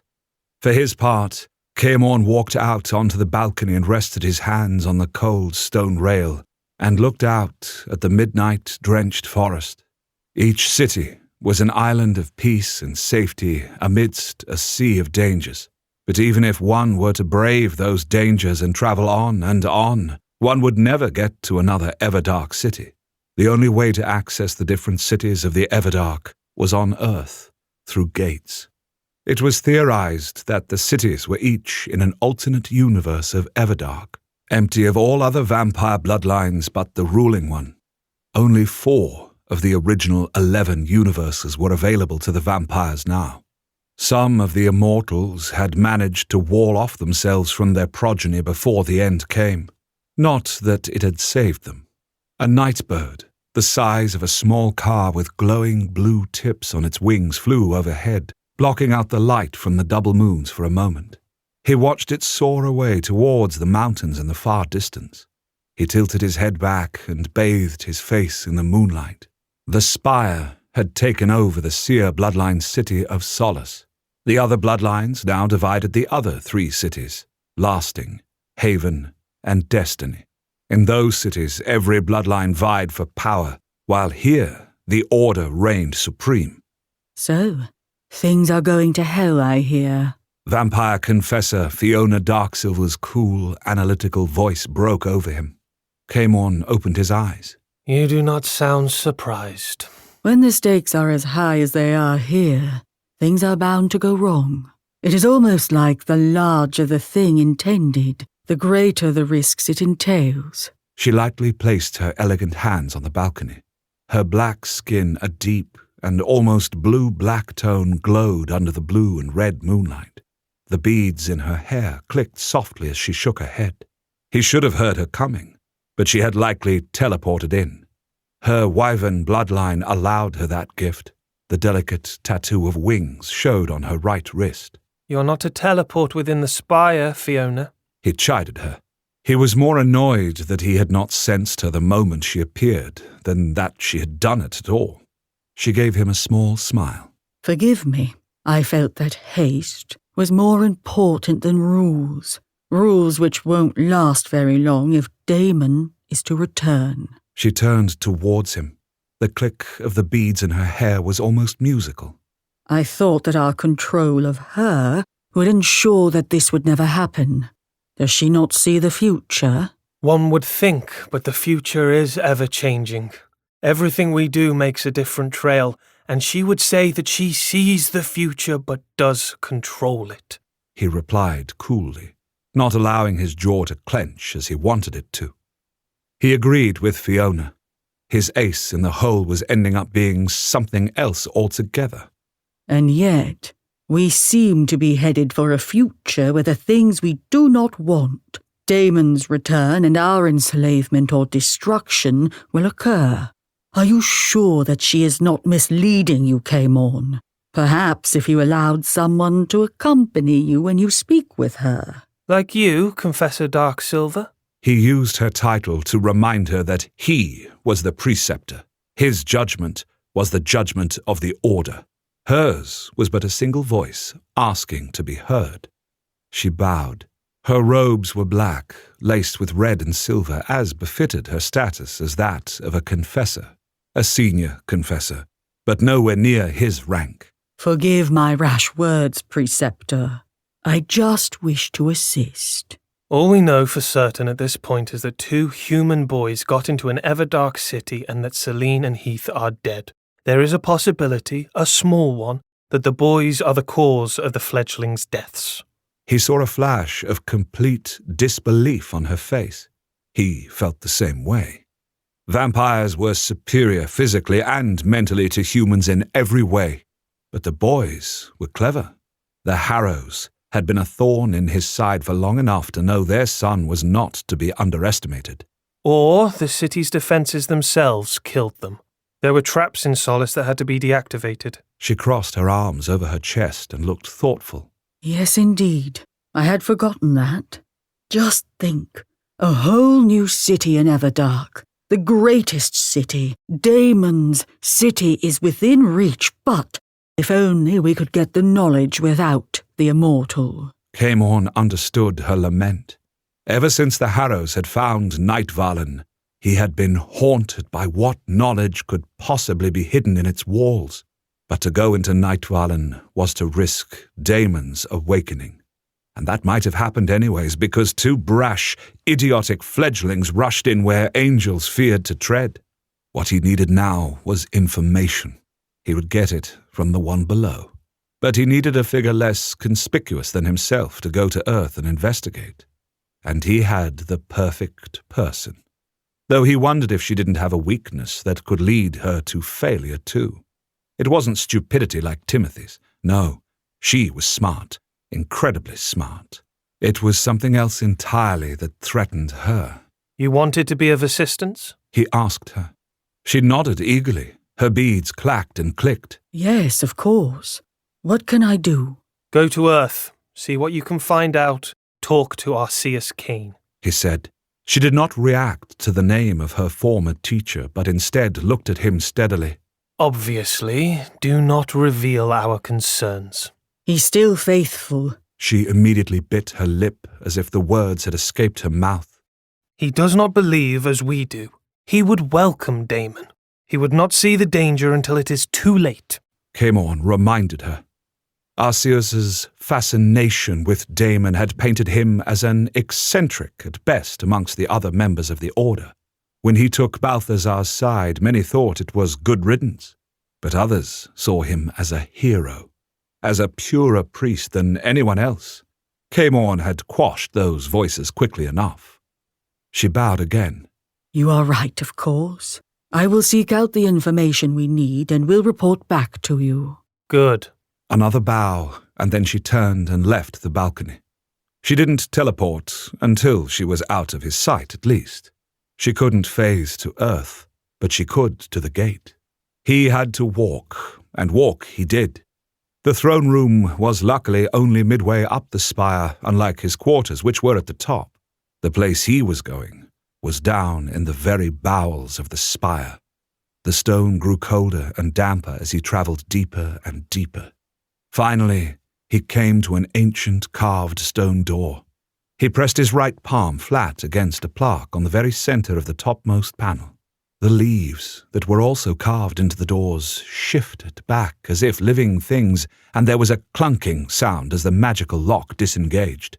The doors swung open with the lightest press of his fingertips. Only the preceptors were allowed inside this room, though there were high-level confessors like Fiona who knew what this room held. But the right to step inside was reserved for preceptors alone, and what was said was never revealed to anyone else. The only way to keep a secret safe is to make sure only one person knows it. Camorn stepped inside the dimly lit space. There were torches that burned with blue fire around the room that was only 25 by 25 feet square. In the very center of the room was a cage, and in that cage was a female vampire with no eyes. Yet she turned her head to look directly at him. You know why I am here, seer? He said to the original immortal whose line was named after her. She had been pretty once, he imagined. Now she seemed to be made out of cobwebs and shadows. He fed her only enough to sustain her existence, but not to regrow the eyes that one of his predecessors had plucked out of her head to increase the power of her visions of the future. He stood before the cage. She rose from her little writing desk and stood opposite him. He found staring into the open eye sockets disturbing, but he made himself do so each time. Yes, I know. Her voice was hollow. So you've lied to me. He allowed a little edge to creep into his voice with her. He could do that with her. No. Led me on a path that will bring about destruction. No. She shook her head almost violently. I did all I could to delay the inevitable, which was all I could do. Time simply ran out. Camorn's lips writhed back from his teeth. Damon returning is inevitable? She smiled faintly. Yes, Camorn. As I have told you and all the preceptors before you, Damon will return. She leaned forward, gripping the iron bars that were treated with magical spells that caused her hands to smoke and blister. But she did not react to what must have been excruciating pain. Our king has woken from his sleep, and there will be a reckoning. Join us next time for Episode 8, Defy Death. Many people have asked us if there are ebooks of the Everdark series. Yes, now there are ebooks, as well as Everdark merch. Ebooks are available in PDF, EPUB, and Mobi from our own merch shop. Just follow the link in the notes to the Everdark series to read on your phone or any device. And check out the t-shirts, mugs, art prints, and pop sockets while you're at it. Your support really matters to us as small creators, and any purchases go directly to supporting the creation of more stories, just like Everdark and Dragon's Reign. Thanks, you guys. The Everdark podcast by Ex Aritare is performed by Edward Fox, Adam Riley, Jay Thellis, Bruno Devant, Kelly Michaels, and Hannah Hart. Edited by Matthew Prince. Continuity by Adrielle Wiggins. Everdark is produced by Wraith Rain Publishing in association with Her Grace Reads Studios. Copyright 2022 by Wraith Rain Publishing. Hey guys, this is Wraith, author of the gay vampire romance Everdark that you are about to listen to, performed by a multi-actor cast. The podcast would not be possible without Her Grace Reads Studio, which provides the excellent voice talent. and of course, the support of the Wraith Rain members who are subscribers to my site, wraithrain.com, which you will learn about down below and in the podcast. I hope you enjoy how the talented actors bring these vampires and their world of darkness, mystery, and eternal love to life. Now let's get down to it. Last time on Everdark, we met Vampire Preceptor Caemorn Losus and Vampire Confessor Fiona Darksilver, neither of whom appears to be Julian or Christian's friend. But as danger brews in the Everdark, there are more important decisions that remain closer to home. Everdark, Episode 8, Defy Death. Christian swam through a sea of red. No matter how far he went, no matter how desperately he reached for the surface, he only found more crimson liquid. He was trapped. At first he panicked, believing he would drown. But though his body hurt, he did not die. His lungs burned, but not in the way of starvation for air. It felt like there was acid running through his veins and infecting each of his organs, eating away at them, but he could breathe in this sea of blood. That's what it is. It's blood. He stopped swimming and curled into a ball, drawing his legs against his chest and holding them tightly to him. The pain had been increasing, and he was afraid at any moment that the swimming would strain his poisoned heart and everything would give out. So he floated and tried to calm himself. He reminded himself that this had to be a dream of some sort. An ocean of blood couldn't exist. He couldn't breathe without air. He strained to remember what had happened to him just before he awoke here. Celine had bitten him. It had been agonizing. The movies and television shows made it seem like being bitten by a vampire would feel good, would be sexy. Maybe it could be if the vampire intended it and was careful. His experience with Celine had not been either of those things. She definitely hadn't been careful. He'd felt like food.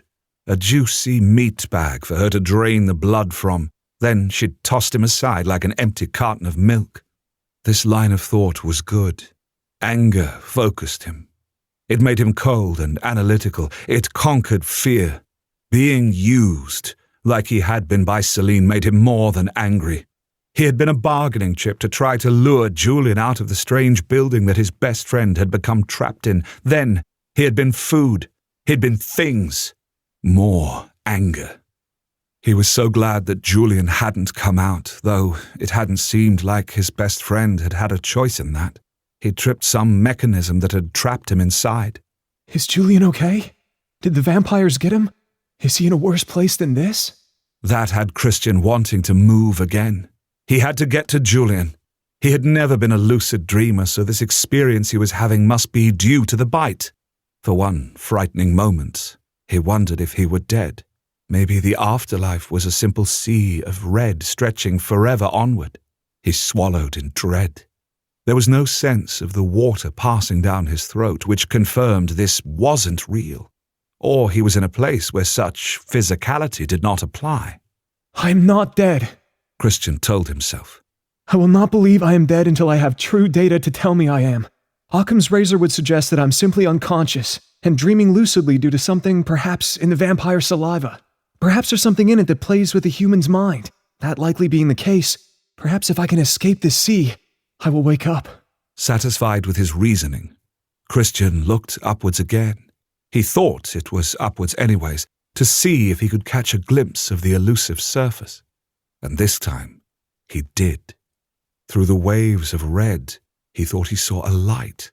Oddly, it reminded him of a candle or lamp turned onto its lowest setting. Not a moon, or the sun, or even faint stars. He blinked. The light remained. He started to swim towards it. Pain racked his limbs, but he ignored the acid in his veins and kept swimming for that light. Soon the light was all around him, blocking out the red. He paddled harder. Suddenly he felt hands on his shoulders. For a moment he thought it was Celine gripping him, coming to take the last bit of blood from his veins and truly kill him. But the hands were larger than hers. He felt them lifting him up and up and up. He squinted as the light became blinding for a moment, and then he surfaced from the water. He took a deep, gasping breath and could hear the rattle of fluid in his lungs. He could taste the metallic bite of blood on his tongue, his own blood.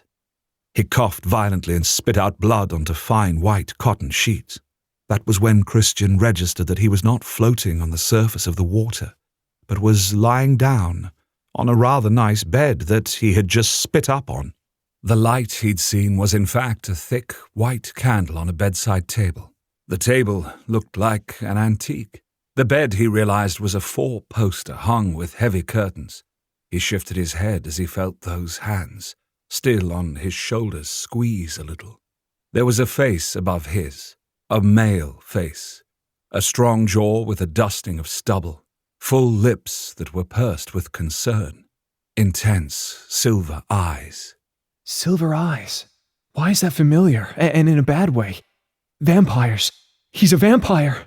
The two vampires that had found them in the city of pale stone had silver eyes. They weren't normal, weren't natural, weren't human. But in this face, they were beautiful. He noticed that in an almost clinical way as he struggled in vain. His body really wasn't working, so it was like a kitten twitching. The vampire didn't even notice, so he stopped and tried to catch his breath. Maybe if he rested for a moment, his strength would return. He was disappointed to note that the acid feeling in his veins had not been part of the lucid dream. It was reality. "Arceus, get me a towel," a rich, rolling voice said. He had a mid-Atlantic accent, something of a cross between an American East Coast accent and a British one.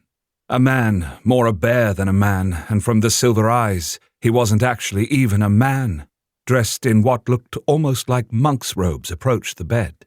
He handed the vampire that was sitting beside Christian on the bed a towel. The vampire tenderly wiped Christian's mouth with it.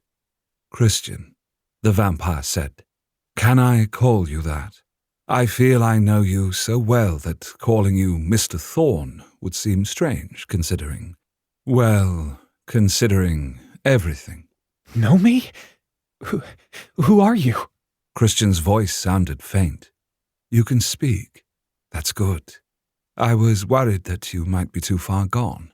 The vampire's powerful jaw clenched for a moment and his fangs were revealed. Clearly he was upset about Christian being injured. But why? Who are you? Christian asked again, swallowing shallowly. You may call me Balthazar. It's a mouthful, not a popular name any longer really, and my full title is Lord Balthazar Ravenscroft. Try to say that 10 times fast. The vampire flashed him an actual smile. Lord of what? Christian asked. Of House Ravenscroft, of the Iros bloodline, Balthazar answered, though that made little sense yet to Christian. But every piece of information was crucial. Why am I here? How did I get here? Where is Julian?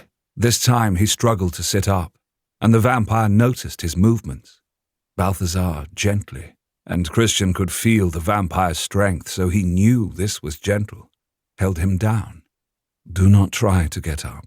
You need to remain still and calm, though I know that is the last thing you want to do, Balthazar told him. Answer my questions and I'll be calm and remain still. Balthazar's eyebrows rose in amusement. Bargaining already? All right. To answer your questions in the order they were asked. You're here because you were bitten. You were brought here by some of my acolytes. And I do not know where Julian is, but we are looking for him. Balthazar? The bear-like vampire said, his voice sympathetic but stern. You're stalling. You need to tell him everything now and ask him if he wants to join us. This is no time for niceties. Those silver eyes narrowed slightly, as if in annoyance. But the vampire, Balthazar, bit his lower lip too, as if he knew that what the bear-like vampire said was true. I've only allowed you to be here because he is so sick, Arceus, but he is to be my fledgling, and I will do things my way. There was a surprising flash of temper in those silver eyes, but Christian guessed that it wasn't because of anger at Arceus, but at the situation. But why does he care? The bear-like vampire Arceus sighed and waved a hand as if to say, Do as you will. Balthazar turned back to Christian. He set his face in what Christian characterized as a caring expression. Normally, I've introduced myself to the person I'm going to spend eternity with. We definitely called one another by first names. Balthazar smiled weakly. A fledgling to a master is a precious thing. Fledgling? That's what the vampires call those they turn, according to the notes the heroes left. He wants to turn me? Christian didn't have a chance to really know his feelings about this, as Arceus was responding almost gently. The poison is spreading, Balthazar. I can see it. Can you not? The pain that he had almost forced himself to forget washed over him in a wave as if speaking about the poison called it to the surface. Christian clenched his teeth and let out a soft hiss. Balthazar's head fell forward as if it weighed too much for his neck to hold it up. He stared, unseeing, down at Christian as if making up his mind. Christian started to feel the tug of the water again, wanting to pull him under, and he reached and grabbed at Balthazar to hold himself above the surface, or rather, to consciousness. This simple touch had a transformative effect on Balthazar. He covered Christian's hand with his own. You don't know me. You're undoubtedly frightened. You have no idea what's happened, and I'm going to ask you a question that will change your fate, Balthazar stated solemnly. Am I dying? Christian asked. Yes. That was such a simple and direct answer. Christian was glad for it on the one hand. On the other hand, he still wanted to do so much, and he didn't want to leave Julian. His best friend had barely survived the loss of his parents. He knew that Julian would not survive the loss of him. If only there was a way to hold on, to defy the odds, to escape death. And then he realized that's what Balthazar was going to give him, a chance to go on. Balthazar's silver eyes searched his face. His expression showed understanding. He knew the cliff's edge that Christian now walked. You were bitten by a vampire called Celine, Balthazar explained. She wasn't supposed to do that. She acted without my authority or desire. It hurt like hell. Still hurts. Christian swallowed around the pain. A flash of anger appeared in those silver eyes again. Yes, I'm sure it does. She infected you, you see. It is a poison that we can use to kill the people we drink from. Pray. You were going to say pray. Christian corrected. Yes, pray. We don't do that very often. There's no need, especially for one of the Iros bloodline. He did not explain what that meant, but Christian tucked it away. There is no cure for this poison. You will die. The only question you have to answer is if you want a second life as a vampire, or if you wish to go into the great unknown. In the last chapter, you met one of the main antagonists of Everdark, Caemorn Losis. When I first heard Bruno, the actor who plays him, I got so excited because he was absolutely perfect for the part. A story is only as good as its villain. But what is your first impression of Caemorn? Is he a character you think you'll love to hate? Would you accept the Callie bloodline gift? Tell us in the comments down below. He won't force me to become a vampire. He's just going to give me the choice. But I sense this is a bigger deal than just turning me. Why do you want to do this for me? Christian asked. Because you're a bright spark in this endless darkness, Balthazar answered. And I would keep that spark going. There's lots of things about being a vampire I should probably know before I agree to be one. But I'm guessing that there's no time. Christian got out before another wave of pain robbed him of speech and curled his toes with its intensity. No, there is not. Christian could tell from his tone and expression that Balthazar was telling the truth. He sensed the truth was important to this vampire. This need to be truthful was forged in a fire that was beyond this encounter between them. Christian's mind laid out the facts for him. The pain in his body was from this poison. It was vampiric in origin, so there was likely no cure because human medicine hadn't studied it. Or maybe there simply wasn't one, as Balthazar said. He could die or become a vampire. He realized now that he should have considered whether he would want to be a vampire or not when they started tracking these beings. It was a risk. Only I never thought that vampires existed. The irony runs deep. He did not want to die, but he wasn't sure he wanted to be a vampire either. He wasn't sure what it meant to be a vampire. But there was an easier way to determine what he was going to do. Julian, is he a vampire? Christian got out through a tongue that was numb and teeth that were cold.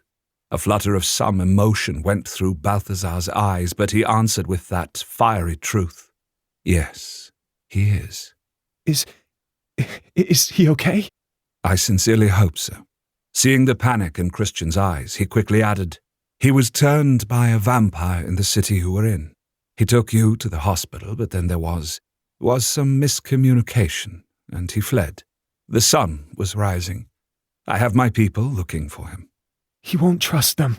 Christian's fingers raked weakly at Balthazar's arm. He hates vampires, thinks you killed his parents. He'll only trust me. Another complicated look crossed Balthazar's face as if he knew something about the Harrows. Christian would have to delve into that later. He would find out what this vampire knew about his best friend's parents' deaths, and if Balthazar were responsible for them, well, he would come to that bridge when he came to it. Right now, there was only one choice to be made. Turn me, Christian demanded. Balthazar's eyebrows rose. Are you sure?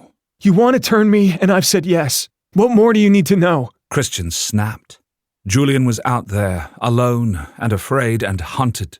He had to get up and get to him. If becoming a vampire was the only way to do that, then that was what he would do. Besides, if Julian was a vampire, Christian wouldn't leave him behind or be left behind. They would do this together, as they always did things. A new adventure, I guess. Oh, Balthazar. Arceus laughed, as Balthazar still looked a little shell-shocked. This one is going to give you a run for your money. It'll be good for you, old friend. You've been alone too long. Christian didn't have any intention of being with Balthazar for an eternity like he'd suggested. Lord Ravenscroft was a means to an end. He and Julian would figure out this vampire business alone. They didn't need anyone else. Since you're sure, Balthazar gave him a surprising smile, and Christian had a sense that maybe this vampire had a sense of humor. Then with formality he intoned, I offer my blood to you. I give you a second life. I take you as my fledgling, Christian Thorn. Christian found himself watching in mixed fascination and disgust as Balthazar bit into his own wrist with those razor-sharp fangs. Blood immediately dribbled along the sides of the vampire's wrist over pale-as-cream skin, and then Balthazar was pressing that wounded wrist against Christian's lips. The initial revulsion to the coppery stink of blood and the warm, very salty taste had Christian turning his head, smearing blood across his lips. But then a change occurred. There was a tingling sensation on his tongue as the first drop of blood landed in his mouth. The blood suddenly had a meatier taste, a cross between the most delicious steak and tender sautéed portobello mushrooms. Umami, Christian realized. Vampire blood has an umami flavor. Christian's hand left Balthazar's arm and grabbed the back of the vampire's wounded wrist. He was holding that wrist to his lips as if his life depended on it, drinking down the umami liquid with relish. With every mouthful of blood, the pain in his body not only retreated but was replaced with strength. He was sizzling with power. In that moment, he could see through Balthazar's skin as if he were viewing a model of the arteries and veins in the vampire's body. Where his heart would be was a glowing silver globe that pulsed with life. The silver glow traveled throughout Balthazar's veins and arteries, infusing every part of him. It traveled down the arm that Christian clutched, and that silvery light was flowing into him. He was being filled with it. He was suffused with it. Every cell in his body was bathed in it. and then he felt this sense of connection so strong and sure that it stunned him, between himself and Balthazar. It was like a cord of titanium bound them together. "I'm here with you," Balthazar's voice whispered in his mind. "I'm here with you always." His hand released Balthazar's wrist, as he did not have that magnificent strength any longer. He was as weak as a kitten once more. He felt the mattress beneath him changing into the sea again as unconsciousness wanted to pull him under. Balthazar took his wrist away. It was already healed. With his other hand he ran his fingers over Christian's forehead and through his hair. Christian wanted to pull away. He didn't know this person really. He didn't want to be touched like that by someone he didn't choose. But strangely, he found himself pushing up weakly into that touch. It comforted him. He didn't feel so adrift. "You need to rest now, Christian. Your body is changing. When you wake up, the transformation will be complete." Balthazar soothed him, petting him some more. "You will be a member in good standing of House Ravenscroft. You will have power over others' minds, being of the Iros bloodline. You will be a vampire." Those words sank in like stones hitting a still pond. Christian couldn't quite believe them and wasn't sure he understood them, even as his body tingled and sizzled and sparked. He held on to the one reason he had done this for. Julian, I have to get to... First lesson of being a vampire. You cannot go out into the sun, so even if you were strong enough to go look for him, you could not. The sun is already over the horizon, Balthazar assured him.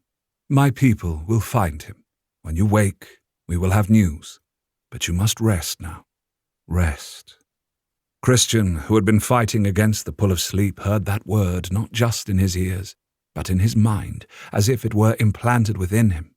His eyelids fluttered shut against his will, but he was so tired. He would sleep only a little bit, and then he would go get Julian. Just as unconsciousness took him, he heard Arceus and Balthazar talking. This should have been different, Arceus. He does not know me. His sole reason for becoming one of us is to save his friend. Balthazar sounded almost wounded. He is a loyal person, Balthazar. That is a good trait, Arceus said. They should have been turned together by the same master, or at least by masters in the same house and bloodline. Balthazar sounded angry and raw now. It would have made the transition easier. Now it will be more difficult for all involved. That would have been ideal, yes. Arceus agreed. But when have things been ideal for us? Never. That was practically spit out. Never. Not once. But I thought that now, at least without Roan, that my chosen fledgling would be treated as I wanted to be. You can still do the whole house party. You can have him take your blood again in front of... A party is not the point. With you, a party is always the point. Arceus's voice was a warm burr, and Christian imagined it was accompanied by a comforting hand on Balthazar's shoulder. You worry that he'll not love you in the end, but you are his master. Even those masters who are unworthy. That's not love. Balthazar lowered his voice. That's not real love, and you know it. I've always thought it's our species' defense mechanism. Love? I don't think so. They were strangers. Balthazar may have done him a favor turning him, but that was all they were. Perhaps they could become friends in time. Maybe. If Christian had time. This vampire seemed messily emotional to him. He seemed like he wanted more attention than Christian had the desire to give. He hoped he wouldn't have to explain all this and could just sneak away to get to Julian once the sun set. Defense against what? Arceus sounded amused. What we did to the immortals. What I did to Roan, Balthazar answered. What did they do? Who's Roan? You did what you had to do. And I believe the same was the case against the immortals. Arceus said solemnly. What about your beloved Damon? You don't include him in your condemnation of masters that need to be killed, I notice. Balthazar teased. He was not part of the reason we went to war with the immortals. He had been asleep for a long time before the abuses began. Arceus sounded tart. Oh, you just don't want your precious king lumped in with the rest of the masters who went wrong, Balthazar said. King? A king of the vampires? What would he have to be like? You need to start speaking of him respectfully, Balthazar. If he was the one to turn Julian... I don't believe King Damon exists, let alone that he turned Julian. Whoever did this is just some old vampire, strong, I'm sure. Though, why did he let Julian go? No one lets their fledglings simply run off. Was he so weak or addled that he couldn't stop him? Balthazar sounded perplexed. I'm certain there is a very good reason for what has happened. Arceus grunted. We need to find out what that is. I intend to, Balthazar said grimly, but then his voice went tender. Aha, the little one is still awake and listening. Christian, you bad fledgling. Arceus let out a rolling laugh. He is a fighter. Good for you, Balthazar. We shall see about that. Balthazar petted Christian's head again. You need to sleep. Eavesdrop later. Christian wanted to fight again. He was learning so much about these vampires, but this time he was pushed under by Balthazar's mental command back into the ocean. Only this time it wasn't an ocean of blood, but of silver. It was beautiful.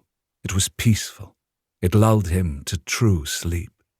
He believed his last thought would be of Julian, and it was, sort of. He wondered where his best friend was, but then he felt sure that Balthazar would find Julian. Balthazar seemed like the sort who got what he wanted in the end. Join us next time for Episode 9, Break of Day. Many people have asked us if there are ebooks of the Everdark series. Yes, now there are ebooks, as well as Everdark merch. Ebooks are available in PDF, EPUB, and Mobi from our own merch shop. Just follow the link in the notes to the Everdark series to read on your phone or any device. And check out the t-shirts, mugs, art prints, and pop sockets while you're at it.